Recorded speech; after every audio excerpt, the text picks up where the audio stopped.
Waalaikumsalam warahmatullahi Waalaikumsalam warahmatullahi wabarakatuh. Ya, insya Allah hari ini kita masuk ke pertemuan keempat. Untuk recap aja ya. Pertemuan pertama itu menjelaskan urgensi lah biasa, kontrak dan urgensi. Kemudian kedua ada asas nih, baru sampai asas. Kemudian yang ketiga itu masuk penghalang dan syarat sampai pembagian warisan, pembagian tirkah sebelum pembagian warisan itu kan, hak-hak yang melekat kepada mayit sebelum sampai warisan. Itu udah selesai semua. Maka yang hari ini adalah kita mulai membahas yang angka, berkaitan dengan angka, hitung-hitungan ya. Jadi kalau kalian belum bawa buku tulis akan agak repot. Nah, pertama saya mau terima kasih dulu ke Mas Septian, ada orangnya. Jadi saya post di grup itu kan, saya nggak sempet ini, nggak punya waktu untuk bikin MS Visio dari Bagan. Nggak ada waktu. Akhirnya saya minta tolong, saya share di grup, Septian bales japri ke saya. Terima kasih, itu MS Visionya sudah dibuatkan. Tapi ternyata ada dua, dia kirim dua, satu PDF nggak otomatis, nggak bisa saya otak-atik. Yang kedua adalah visionya sendiri, VSD, apa namanya extensionnya tuh VSD, itu juga nggak bisa saya buka. Akhirnya saya nggak bisa ubah karena memang ada dari bagian itu yang perlu diubah. Kalau kalian lupa mungkin saya share aja mana itu. Oke.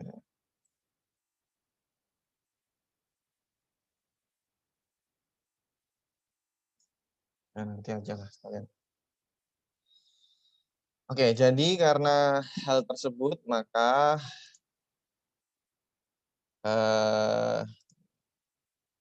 ya bagaimana lagi? Tidak bisa saya pakai full, yang dari Mas Septian. Tapi insya Allah nanti ada penggantinya. Saya bikin pakai tangan, akhirnya ujungnya saya bikin pakai tangan karena saya nggak bisa edit dari Mas Septian. Tapi terima kasih Mas Septian sudah membantu. Nah, jadi kita akan membahas kepada ahli waris, ya kan? Kalau kita mengulang, saya share screen.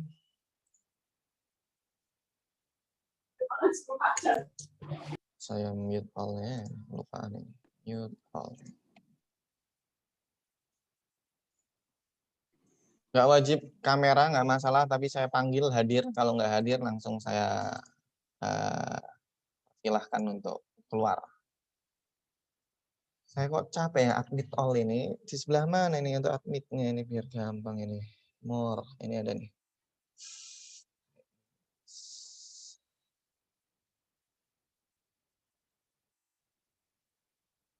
Sebentar ya, saya soalnya capek ini nge-admit dulu ada.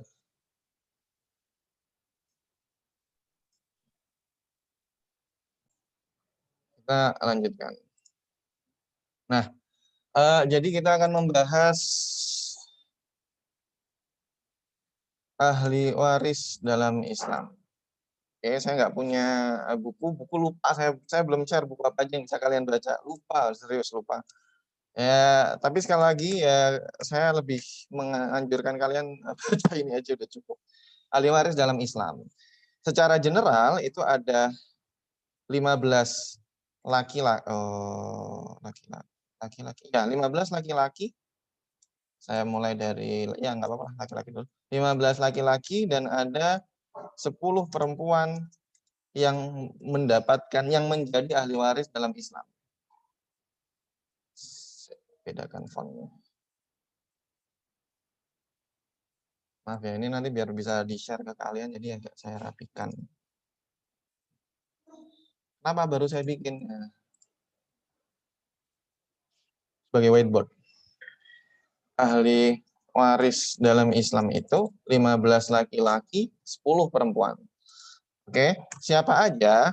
Siapa aja ini kalau saya sebutkan satu-satu agak capek, maka yang penting adalah kalian paham, karena kalau urut sebut satu-satu capek, maka saya tunjukkan langsung gambar.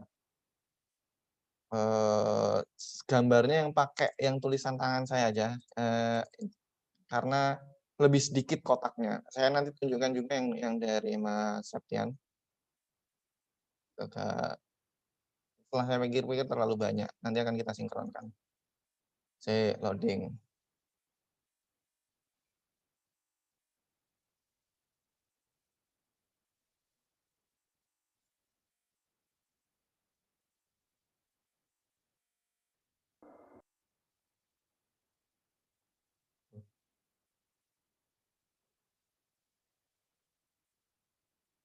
Lama juga ini. Ya, sambil tunggu. Atau saya ada ide maksudnya di sini.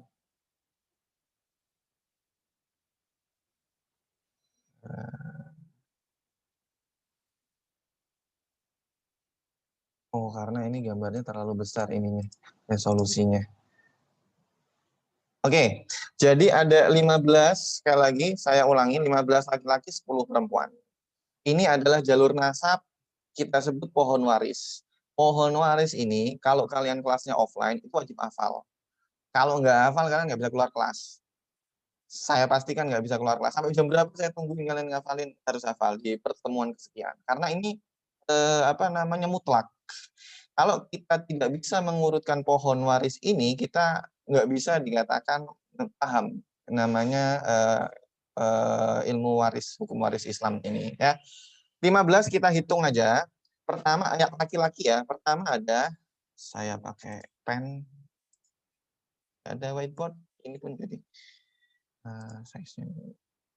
Pertama yang laki-laki saya pakai biru, biru, saya pakai merah jangan. Lama ada suami, ada anak laki-laki, oke. Jadi mayit, saya jelaskan pohon warisnya. Orang yang meninggal itu kalau nggak laki-laki perempuan, oke. Kalau nggak laki-laki perempuan, kalau nggak single sudah menikah, maka ini asumsinya sudah menikah. Kalau single berarti dia tidak punya anak. Ingat ini garisnya. Dan nanti saya akan gambarkan urut. Jadi ini saya sambil jelaskan. Jadi ada suami, ada anak laki-laki, ada cucu laki-laki. Laki-laki ya, hitung aja nanti bareng-bareng. Kemudian ayah itu adalah masuk dari nasab. Ingat di asas waris 3, asas waris ada 3. 1 nasab, kedua pernikahan, ketiga adalah budak. Tiga-tiganya itu masuk.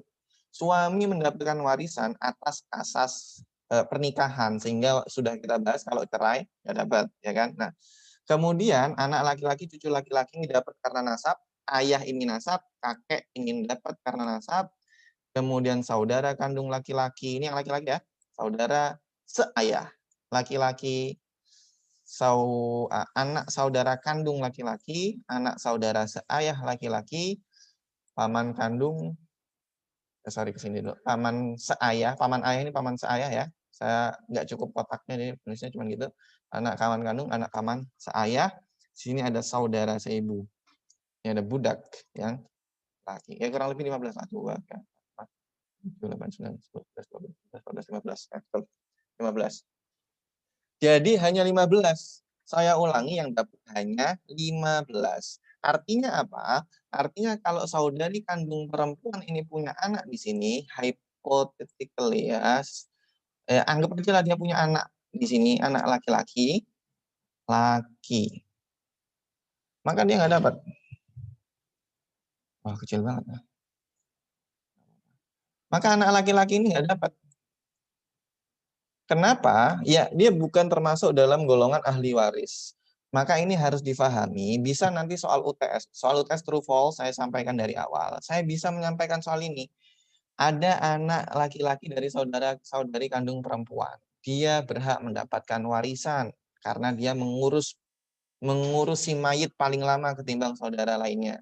Jawabannya adalah tidak. Dia tidak bisa mendapat karena jalur ahli warisnya hanya ini saja. Hanya yang saya gambar. Lebih dari itu dia tidak dapat. Oke ya. Itu yang laki-laki. Kemudian ada yang perempuan. Perempuan saya pakai hijau. Saya hitung sendiri. Istri, anak perempuan, cucu perempuan, saudari kandung perempuan, saudari seayah. Ke atas dulu maaf. Ibu, nenek juga. Kemudian perempuan sini, saudari seibu. Pokoknya kalian hitung ada 10 insya Allah. 10. Oke. Jadi ada 10. laki-laki, perempuan 15 laki-laki. Kalian mesti bertanya-tanya, ini ada garis ke atas. Mana pakai apa ini? Nih, ini kalau kalian cek ini ada garis ke atas, sama ini kalau kalian cek ada garis ke bawah. Maksudnya adalah jalur waris ini masih terus bisa naik. Bahasa Arabnya wa in ala. Meskipun naik terus kakeknya kakek sampai selesai, itu disebut dengan masih mendapatkan waris atau masih merupakan ahli waris. Begitu juga yang ke bawah, wa in nazal, bahasa Arabnya meskipun nanti turun ke bawah sampai keturunan ketujuh, maka kalau meninggal nanti yang paling atas dia berhak mendapatkan warisan. Maka 15 dan 10 itu difahami hanya sampai sini, tapi boleh masih ke atas lagi hanya dari jalur ini dan hanya dari jalur yang ini. Sampai sini dulu, ada yang ditanyakan? Udah ya? Baik. Kalian kalau susah memahami ini, pakai slide, bukan slide, apa istilahnya? Gambar. Yang dari Septian atau yang kemarin saya posting di grup. Tunggu. Nanti kita komparasikan biar memahami. Ini bahasa yang saya pakai bahasa yang bahasa Arab. Akhun Syakik, Ibnu Akhin Syakik. Karena kalau di bahasa Indonesia itu bahasanya beda. Bahasanya yang ini. Saya tunjukkan aja. Oke. Kita taruh. Baik. Nah, kalian lihat di sini jalur dari ayah. Oke ya. Ayah itu mayit ya kan? Mayit ini bisa laki-laki, bisa perempuan. Kemudian mayit itu punya saudara kandung, bisa perempuan, bisa laki-laki. Oke. Anak yang di sini saya pakai warna hitam aja deh. Anak saudara kandung laki-laki yang di sini itu bahasa kita adalah keponakan laki-laki. Nah, ini harus difahamin. Bahasa kita dia adalah keponakan laki-laki. Dari perspektif mayit. Ingat semua ini dibacanya dari perspektif mayit. Saya biasanya bikin soal nanti nggak pakai perspektif mayit agar kalian lebih real mengetahui bagaimana kondisi lapangan. Oke, jadi bagaimana dengan saudara sebapak? Saudara sebapak itu artinya apa? Saudara seayah di sini maksudnya adalah kalau kalian lihat di sini mana ini ya? Kalau zoomnya kejauhan bilang ya. Ada nama ayat, ada perempuan, ada laki-laki. Kan ya? Ibu dan bapak menikah. Oke, mempunyai anak. Baik itu perempuan maupun laki-laki. Tapi kemudian cerai. Ya kan? Si bapak menikah lagi. Beda ibu kan berarti punya istri yang lain karena cerai, meninggal dan lain-lain, punya anak. Anak tersebut disebut dengan saudara ayah, baik perempuan maupun laki-laki dan mereka berhak mendapatkan warisan. Oke. Loh Pak, itu kan beda ibu. Kami ini saudara kandung yang asli dari awal. Iya, ini memang tuntutan agama kita kayak gitu. Jadi ini kalau ibu meninggal, bapak menikah lagi, maka saudara tersebut masih dalam ikatan saudara dan dia adalah saudara seayah sebutannya. Anaknya masih disebut dengan keponakan dalam bahasa kita. Oke, keponakan dari mayit. Keponakan dari mayit. Nah, bagaimana kalau yang meninggal itu bapaknya, ibunya nikah lagi, ada namanya saudara seibu. Baik itu laki-laki maupun perempuan. Oke, di sini bahasanya masih sama, saudara seibu. Nah, kemudian ada paman. Saya geser ya. Kakek nenek ini insya Allah paham lah. Ya kalau sampai ke atas berarti kakek buyut gitu ya. Nah, saya ingin tambahin di sini nenek buyut sama nenek buyut yang ini nih tidak ya bawain ala aja sih. Nggak masuk sebenarnya, hanya berhenti di nenek yang ini. Ikut yang ini ya, ikut yang jalur ini, yang hitam yang saya garis ini. Kakek mesin ke atas, nenek, kakek nenek. Tapi kalau nenek di sini naik nggak bisa. Ada beberapa mazhab memang. Ya warisan juga ada mazhabnya. Kalau kalian belum tahu, mazhab beda. Oke, saya lanjutkan. Bagaimana dengan paman kandung? Ya bacanya paman kandung. Apa itu paman kandung? Paman kandung itu berarti saudaranya ayah ya kan. Sehingga si mayit ini memanggil orang di sini adalah paman. Kenapa? Karena itu saudara bapak saya. Pak, berarti saudara dari ibu? Enggak. Ibu kalian misalkan 3 bersaudara, ya kan? Kalian memanggil saudara-saudarinya ibu itu ya paman, ya om, ya Pak Le, ya Pak D, apapun itu bahasanya, saudara ya kan? Paman, bahasa Indonesia umumnya. Tapi itu tidak termasuk dalam ahli waris. Penting dicatat, saya bisa bikin soal yang seperti itu. Kalian harus teliti nanti UTS, meskipun true and false. Nah, yang mendapat hanya paman sekandung. Dari ayah. Dari apa? Ayah. Nah, bagaimana jika kakeknya ini nikah, kemudian cerai, oke, menikah lagi dengan perempuan lain? Itu disebut paman seayah. Ya paman juga kita manggil, tapi beda ibu sama bapak, sehingga disebutnya sebapak atau seayah. Saya pakainya bahasanya kebiasaan yang seayah. Anaknya inilah yang disebut oleh mayit sepupu. Apa itu sepupu? Ya, kalian paham lah, sepupu di Indonesia itu ya saudara-saudara yang dari apa namanya paman-paman itu ya kan, itu sepupu. Biasanya nih lebaran ketemu sepupu. Itu dari paman. Mereka juga mendapat apa namanya warisan hanya dari jalur yang laki-laki. Pak, paman saya itu juga punya anak perempuan, nggak ditulis, nggak usah ditanya. Yang dapat cuman ini. Gitu. Jadi yang dapat hanya yang kalian lihat di diagram ini. Selain dari itu, ya sudah nggak dapat. Satpam di mana? Nggak dapat. Oke, pembantu di mana? Nggak dapat. Seperti itu. Ada yang ditanyakan sampai sini?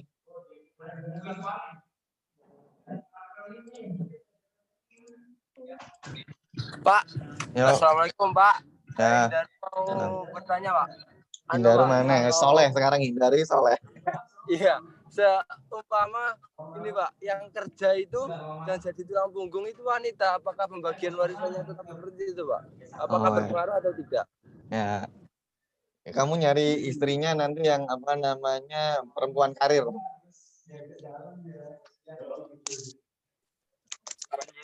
Baik, saya tak sebentar ya, saya pause sebentar, saya ambil minum ini, lupa nggak bawa minum ini sudah. Pause. Ya.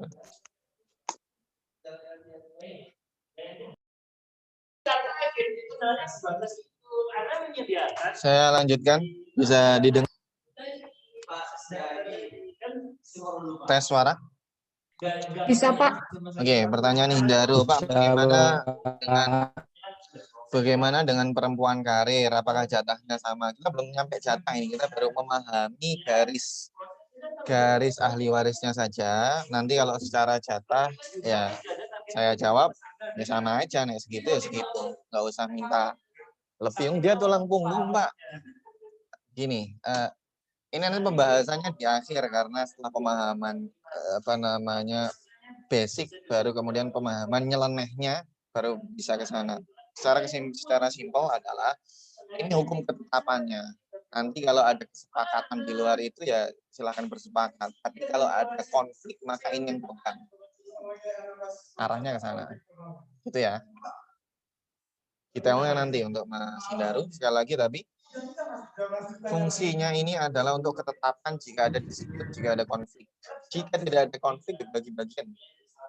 Kalau sepakat, saudara-saudara saya misal rukun semua, misal kita semua setuju lah warisan bapak buat adik terakhir karena dia susah banget hidupnya, kebetulan nggak diberi oleh Allah lingkaran yang sama, nggak diberi Allah rezeki yang sama, udahlah buat adik semua, itu sih silahkan aja, gitu. Selama tidak muncul konflik. Jika ada konflik, baru ini yang bukan, gitu ya. Oke. Jadi tapi berarti nggak kepake dong Pak ini? Salah, malah kepake banget. Karena konflik itu nggak ada konflik itu jarang banget, jarang lah. Nggak ada konflik hari ini nih. 5 tahun lagi tuh anak kita kadang, naudzubillah, bikin rusuh. Maka dari itu ini tetap sehingga pembagian paling baik adalah sesuai. Karena apa? Kalau ada konflik di 10 tahun lagi nanti pegangannya jelas. Bukan hanya kesepakatan. Maka sekali lagi menghindari konflik itu jangan kira kalian nggak ada, maka paling baik ini sehingga ya Kita nggak bisa bilang ini nggak perlu Pak kalau cuma pakai kesepakatan. Justru sangat perlu banget. Sangat amat perlu karena konflik sering. Oke. Ya, yang tanya?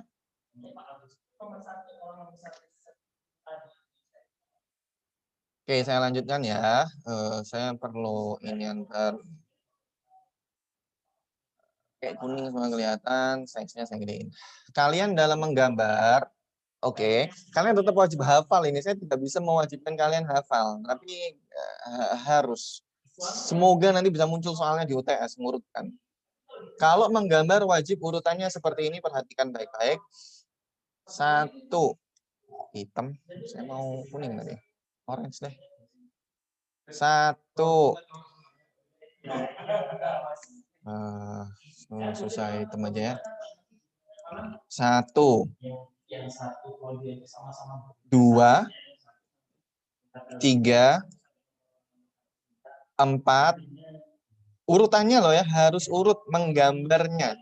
Kalau kalian bikin gambar ini wajib urut ini. 4, 5, 6, 7, 8, 9, 10, 11, 12, 13. Turun ke bawah. 14, 15, sini 16, 17, 18, 19, 20, 21, 22, 23, 24, 25. Oke. Suami sama istri boleh ditulis di akhir, boleh ditulis di awal, nggak masalah. Untuk saat ini ya terserah sih, karena nggak terlalu pengaruh untuk suami istri. Budak juga sama. Kalau budak biasanya di akhir. Budak biasanya selalu ditulis di akhir. Suami istri untuk saat ini ditulis di awal, ya, ketika mayit suami istri, baru kemudian anak laki-laki, anak perempuan. Jadi itu harus urut. Kenapa urut? Nanti kalian akan menemukan urgensinya ketika masuk bab hijab. Bab hijab itu kalau nggak hafal ini buyar kalian, nggak bisa. Oke ya, insya Allah saya ucapkan dari sekarang, insya Allah ada soal UTS ini mengurutkan. Kalau kalian nggak hafal urutannya, nah, nggak tahu tuh hilang nilai berapa. Saya pastikan ada. Oke, sampai sini ada yang ditanyakan? Sip, nggak ada. Nggak, baik ya. Ada menanya Pak, Ya, silakan. urutannya tadi gimana Pak? Tolong diulangin. Saya udah rekam, nanti bisa dilihat rekamannya. Saya upload ke YouTube seperti biasanya. Oke ya, biar nggak Baik Pak. baleni beberapa kali. Terakhir lah saya ulangi, nanti kan YouTube nggak bolak-balik nggak apa-apa. 1, suami istri, kemudian turun ke sini, hitam lagi. Nah, ini ke anak laki-laki, kemudian anak perempuan, kemudian cucu laki-laki, kemudian cucu perempuan, kemudian ayah, kemudian ibu, kemudian kakek, kemudian nenek, kemudian nenek dari ibu, kemudian saudara kandung, saudari kandung perempuan, saudara seayah laki-laki, saudari seayah perempuan, anak dari saudara kandung laki-laki, anak dari saudara seayah laki-laki. Dan loncat ke paman kandung, kemudian paman seayah, kemudian anak dari paman kandung, kemudian anak dari paman seayah. Habis itu baru terakhir ada saudara dan saudari seayah, seibu, kemudian budak laki-laki dan perempuan. Oke? Baik, saya lanjutkan. Nggak ada pertanyaan lain? Oke. Penting, saya perasaan dulu punya catatan nih. Setelah mana lupa tapi. Sebentar ya, saya stop share dulu, saya coba cari barangkali ada, saya nggak perlu nulis ulang.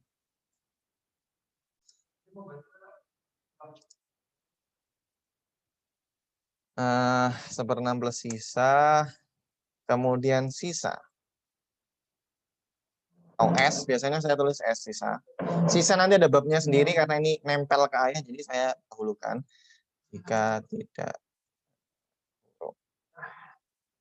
Oke, bismillahirrahmanirrahim. Sing mumet tambah ramumet. Oke, apa ini ya soalnya? Saya mulai dari suami.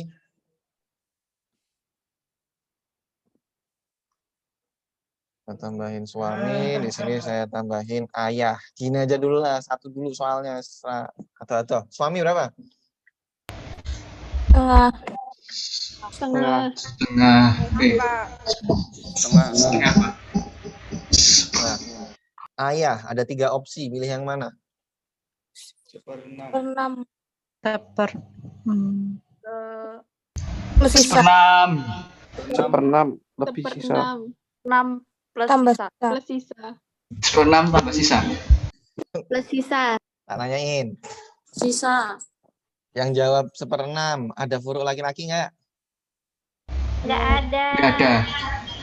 Yang 1/6 plus sisa, ada furuk perempuan nggak? Tak ada. Ini ambigu kalimat 1/6 plus sisa yang ini ambigu. Saya memang memformulakannya dari otak nerd, cuman isinya agak jika ada furuk perempuan tapi tidak ada furuk laki-laki. Nah, oke. Coba saya sama ini kemarin bahasanya kayak gini. Tapi ini lebih jelas lah. Jika ada furuk perempuan tetapi tidak ada furuk laki-laki. Berarti jatah ayah adalah Sisa. Seperenam tambah sisa. sisa. Tidak ada furuk perempuan, nggak ada furuk perempuan, nggak ada furuk laki-laki. Pokoknya rata anak. Sebenarnya ini kalimat ini bisa dihilangkan. Oke, tapi biar jelas nggak apa-apa. Baik, saya lanjut soal. Si ayah masih suami, tambahin anak laki-laki, 1 aja anaknya.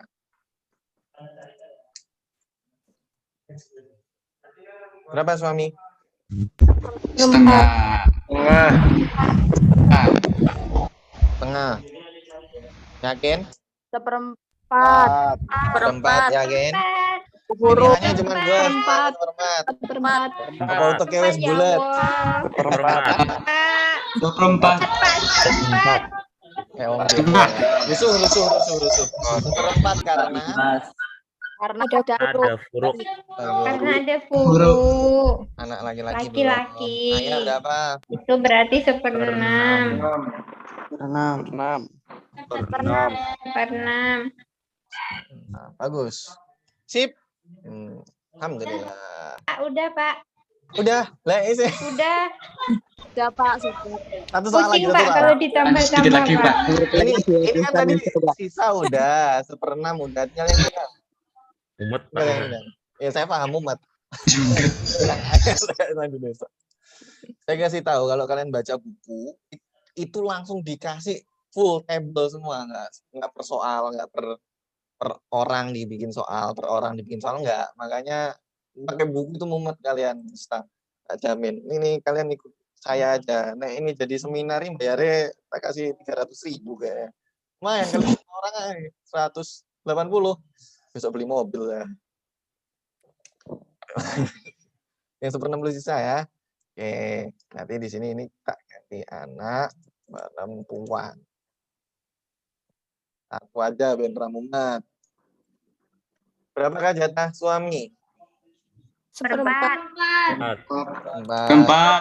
Jatah anak perempuan dulu yang gampang. Setengah. Setengah. Seperenam plus S. 6 plus sisa. 1/16. Seperenam plus sisa. Alhamdulillah. Alhamdulillah. Sudah cukup. Alhamdulillah. Tahun lalu. Bentar. Sambil nunggu absen kalian. Ibu sampai. Absen Pak. Iya, absen. Saya juga lupa. Ya. Kalau kelasnya offline, kalian nggak boleh keluar kelas sampai menyelesaikan soal. Serius itu. Kalau saking mentoknya susah soalnya, saya minta hanya 10 perwakilan bener, maka yang lainnya boleh ulang. Semuanya. 3 laki-laki, ya segitu lah.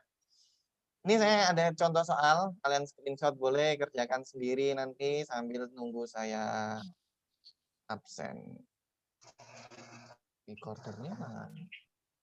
Saya mau stop recording.